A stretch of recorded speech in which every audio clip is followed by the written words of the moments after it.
That's actually a great topic I wanted to talk about is self-compassion. And I think, Alison, you said that you love to plan and you Ashley as well. And one thing I kind of learned when I became a dad was like you can have your to-do list and you can have your plans, but you have to have this way of gently holding it lightly and being fluid because yeah, I call Trudy the master, or in Nigerian term, Oga, which means the boss. So when he wakes up, he's going to let me know how my day is going to go. So it's being able to like plan and then have that fluidity to like, okay, let's go to plan B, let's go to plan C, and let's go to plan D. I'd love to hear how you guys, yeah, how to deal with that. That's such a good point. It's like, a very thoughtful plan, very loosely held. Because it's especially with, the babies being so unpredictable. And also it's grueling. I think last night I was up 6 times, not like that's every night, but it's like, right, today I'm like, whew, a little tired. And so like, giving myself a little grace to maybe not go as deep into some area that I thought I'd have the energy for today.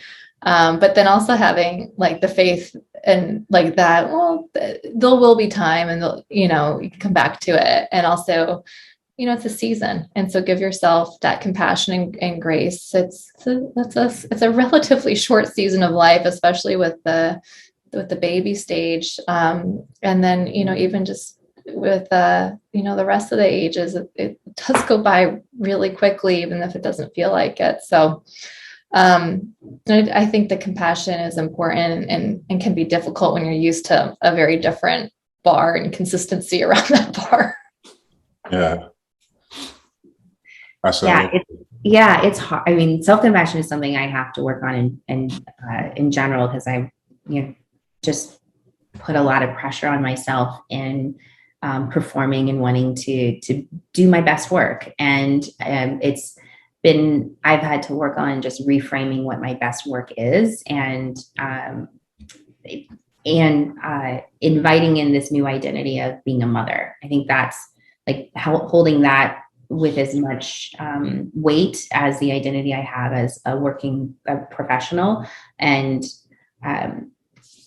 I actually like to think about that as this identity of a mother a whole lot more than this identity as a working professional, because it's something that at the end of my life, I want to be really proud of those choices and just giving myself the room to like, this part's the fun part because it's a blank slate, right? I can be the best mom that I want to be as long as I give myself the space to do it.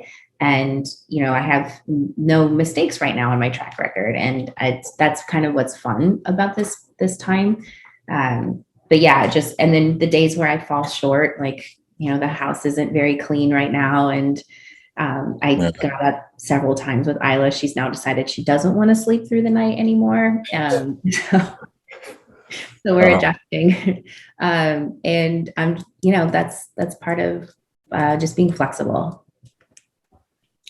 I totally agree. I'm just reminding myself now of those waking up in the middle of the night because I'm now at 2.5 and I don't know what it's like.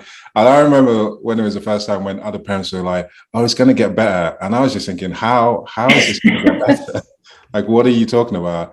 And just what you said, Alison, is amazing how the stages just quickly before you know it. Now he's at 2.5, and I'm like, "Oh, how the hell did that happen?" So yeah, that's why I call it the moments that matter. And before I came over to the US, I was like, this is such an important part that when I'm old, I want to make sure I enjoy this as much as possible. So that to me is like helps me prioritize what I want to focus on.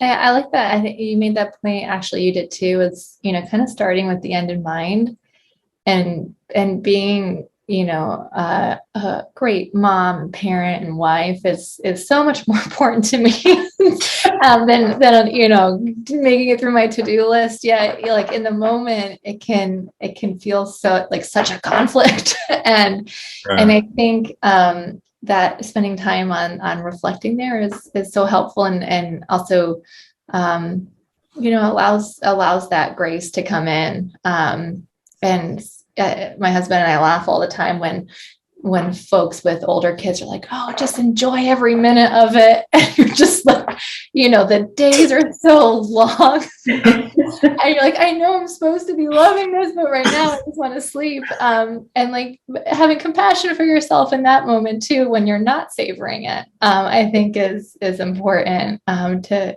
coming back to center as well. Yeah. I love that too, because I had that aha a couple of weeks ago where I'm like, oh, this is hard. Like, and it was the period when I came back from maternity leave, my husband got his paternity leave. And so the first 6 weeks I was back were great. And everyone's like, gosh, you're handling things so well. You really like nailed this working mom thing. And I'm like, oh man, I'm doing great. Well, it's because my husband is managing the baby. We don't have to take her to daycare. He's getting us ready for cooking and cleaning and stuff like that. And then when he went back to work, I was like, oh, this is what it feels like. And I finally just called it out and I named it. I'm like, this is hard. This now is hard right now. And just saying that out loud actually was a huge relief for me of just letting go of everything else I was trying to do that just felt impossible to do in every day. Oh, yeah, that was a big part for me in self-compassion and just admitting sometimes that this is really hard, especially when you wake up at 4:00 and you just want to shout at yourself, like, please, for the love of God, just go to bed. You beautiful treasure, go back to sleep. And it's quite hard to love him at that time, but trying to accept that, it's ups and downs. Sometimes you just have to give yourself some grace. When I think looking back, in 20 years, when you're going to be looking back, you're probably going to say, oh my gosh, how did we get through that period where, pretty demanding jobs, very demanding children. Like, that's just so, like, there's probably very few other periods of life where, it's quite so demanding. Yeah. It is amazing though how the brain can blank it out, because now I've forgotten about those first 6 months, but I do remember those first 6 months thinking this is the hardest thing I've ever done. That's why people have multiple kids. It's that amnesia. The amnesia. Yeah, you get it.